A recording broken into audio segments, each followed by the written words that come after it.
Assalamualaikum semuanya.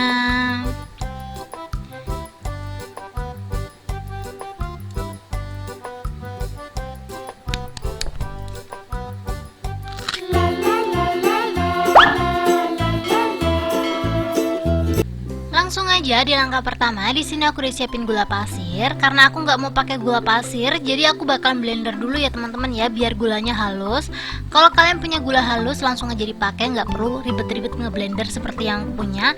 Tapi kalau kalian nggak punya blender, ini bisa banget pakai gula pasir utuh seperti ini ya teman-teman ya, tanpa harus di blender. Tapi ya gitu, nanti teksturnya itu bakalan ada krenyes-krenyesnya gitu loh teman-teman.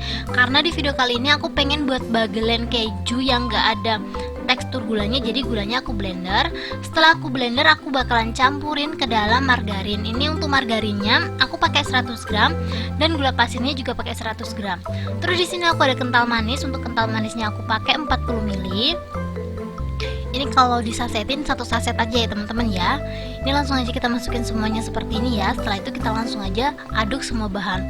Karena margarin aku warnanya kurang cantik, jadi aku bakalan tambahin pewarna ya teman-teman ya. Sebenarnya untuk pewarna itu opsional, cuman karena aku pengen bagelen keju aku tuh warnanya cantik, jadi aku bakalan pakai pewarna kayak gini. Kalau kalian nggak mau pakai kental manis, bisa banget pakai susu bubuk atau nggak usah dipakai sama sekali ya. Ini langsung aja kita aduk sampai semuanya tercampur rata. Sebenarnya untuk bagelen keju sendiri ini tuh banyak banget variannya ya teman-teman ya. Kemarin aku tuh baru banget buat yang rasa coklat.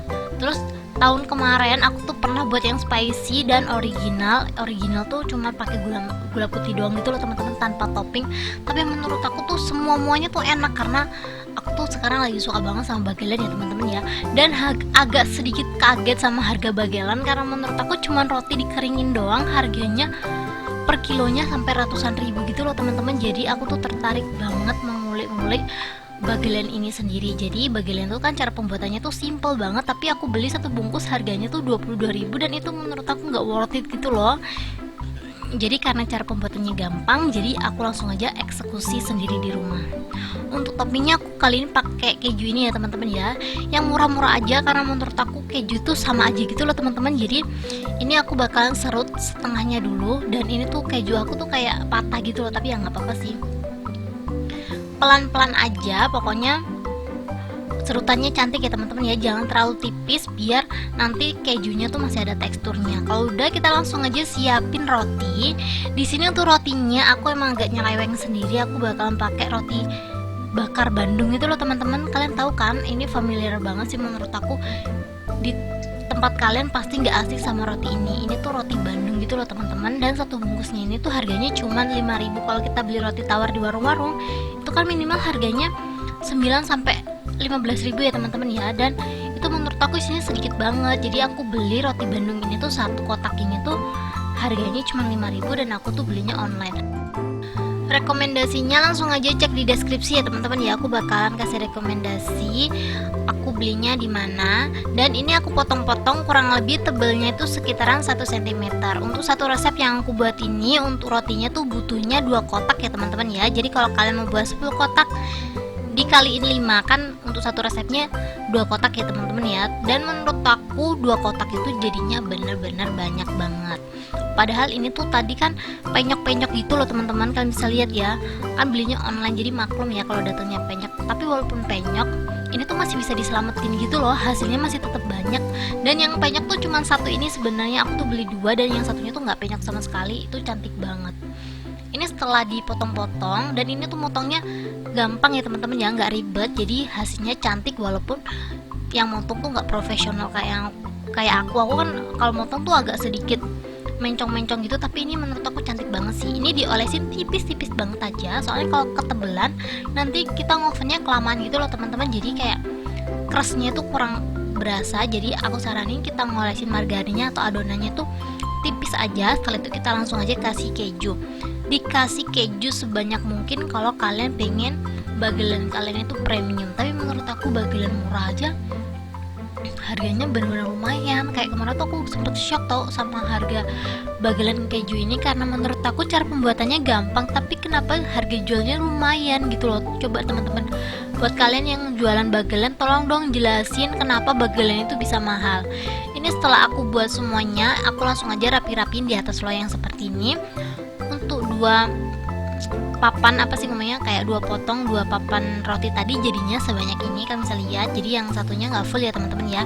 Ini langsung aja kita panasin oven kurang lebih 10 menit. Setelah panas kita langsung aja kecilin apinya ke api sedang ya teman-teman ya, jangan terlalu kecil, soalnya kalau terlalu kecil nanti kita ngovennya kelamaan teman-teman. Ini langsung aja kita oven 15 menit pertama ya. Untuk total ngovennya nanti aku pakai 45 menit. Ini setelah 15 menit pertama kita langsung aja pindah loyangnya, kita rolling aja gitu loh teman-teman. Yang atas ini kita taruh bawah, yang bawah kita taruh tengah, yang tengah kita taruh atas. Hati-hati banget soalnya ini loyangnya super panas banget sih. Aku nggak bohong, aku kena aja kayak trauma gitu loh, tau gak sih? Ini setelah kita rapi-rapin lagi, kita langsung aja oven lagi. Kita oven 15 menit lagi ya teman-teman ya. Dan ini kita langsung aja tuker lagi posisinya. Jadi di sini tuh aku ngovennya kurang lebih 15 menit, maksud aku 45 menit itu udah cukup ya teman-teman ya. Jadi 15 menit sampai 3 kali itu menurut aku udah cukup. Tapi kalau menurut kalian roti kalian itu masih belum mateng yang 15 menit terakhir ini, kalian bisa oven lagi sesuai dengan oven kalian masing-masing. Soalnya kan oven itu beda-beda gitu loh teman-teman. Aku mengartikan ini tuh api aku kecil atau sedang, tapi belum tentu di kompor kalian itu ini sedang gitu, paham gak sih? Setelah dingin kita langsung aja tes kriuk.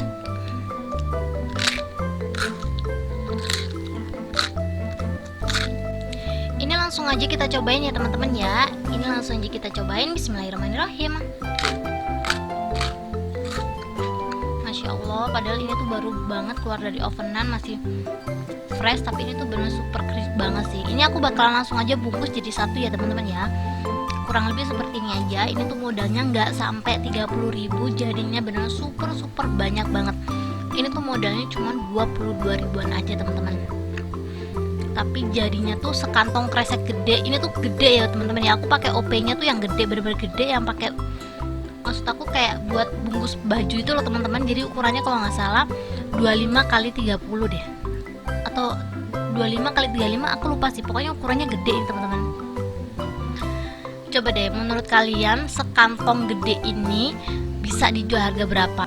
Buat teman-teman yang suka atau pinter nentuin harga, tolong dong komen-komen di bawah, kasih rekomendasi kita ini cocoknya dijual harga berapa. Dan buat teman-teman jangan lupa share ini ke teman-teman kalian ya, supaya video aku tuh lebih bermanfaat bagi semua kalangan. Dan jangan lupa komen-komen di next video aku harus buat apa. Dan ini dia hasilnya teman-teman ya, super cantik dan banyak banget. Thank you buat kalian yang udah nonton.